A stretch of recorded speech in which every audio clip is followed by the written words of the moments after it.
Darwin টেস্টের তৃতীয় দিন শেষেই চালকের আসনে বাংলাদেশ। ব্যাটে বলে এই অভাবনীয় সাফল্য নিয়ে আমাদের বার্তা কক্ষের আলোচনায় যোগ দিচ্ছেন দুই সহকর্মী তৌসি ইসলাম ও মাজেদুল ইসলাম মাসুদ।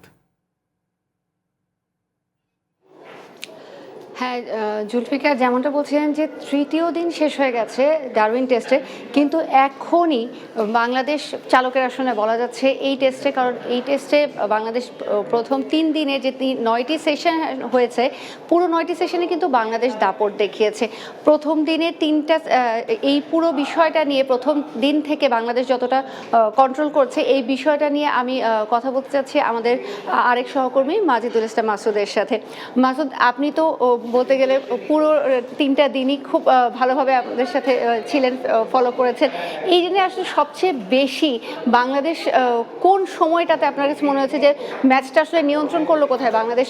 প্রথম দিনের প্রথম ইনিংসে যখন হচ্ছে অস্ট্রেলিয়াকে একেবারে 100-200 নিচে বেঁধে রাখলো সেই জায়গাটাতে, নাকি বাংলাদেশ যখন 400-র উপরে 425-এর উপরে রান করে ফেললো ওইখানে আসলে ম্যাচটা বাংলাদেশ টেক ওভার করলো কোন জায়গাটাতে? আসলে টেস্ট তো হচ্ছে 5 দিনের খেলা, সব মিলিয়ে 15টা সেশন। ইতিমধ্যে 3 দিনের 9টা সেশন শেষ হয়ে গিয়েছে। 9টার মধ্যে কিন্তু বাংলাদেশ 9টাতেই ডমিনেট করেছে। এই বাংলাদেশ এখন পর্যন্ত যা খেলেছে মনে হচ্ছে না বাংলাদেশ অস্ট্রেলিয়ার ডারউইনে খেলছে, মনে হচ্ছে বাংলাদেশ মিরপুরে খেলছে। প্রথমে যদি আমি বলি তাহলে অস্ট্রেলিয়াকে 198 রানে অল আউট করে দেওয়া বাংলাদেশের জন্য বিশাল অর্জন।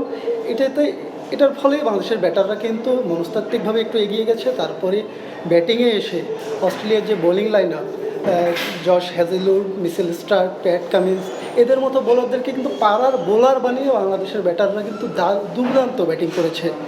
আপনি যদি বলতে হয় তাহলে বিশেষ করে বাংলাদেশের টেলেন্ডাররা, মেহেদী হাসান মিরাজকে টেলেন্ডার না বললেও তাইজুল ইসলাম, হাসান মাহমুদ, তাসকিন আহমেদদের নিয়ে যে লড়াইটা হচ্ছে মিরাজ করে গেছেন সেটা অনবদ্য ছিল।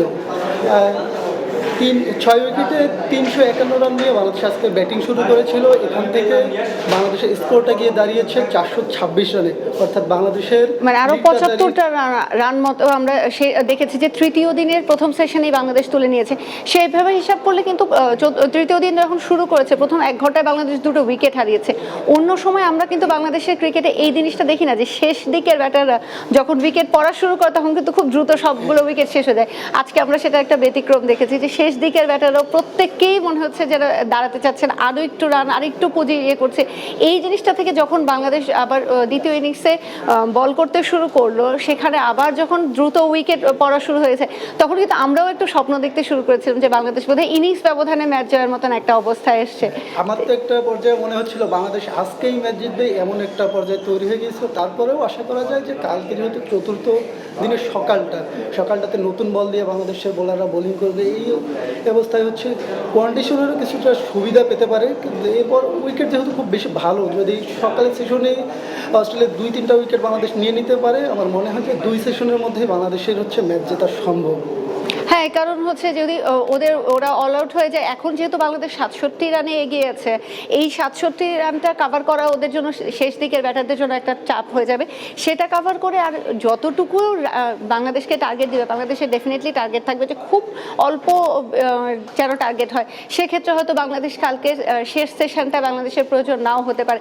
তবে এইখানে তো ক্রিকেট এমনিতেই গৌরবময় অনিশ্চয়তার খেলা, তার সাথে সাথে আবার বলা যায় যে অস্ট্রেলিয়ার মতন বিশ্বসেরা দল আসলে কতটুকু কাভার করে উঠবে বা কতটুকু ঘুরে দাঁড়াবে সেটার উপর নির্ভর করবে। তো জুলফিকার, এই ছিল বার্তা কক্ষ থেকে আলোচনায় আমাদের কাছে সবশেষ।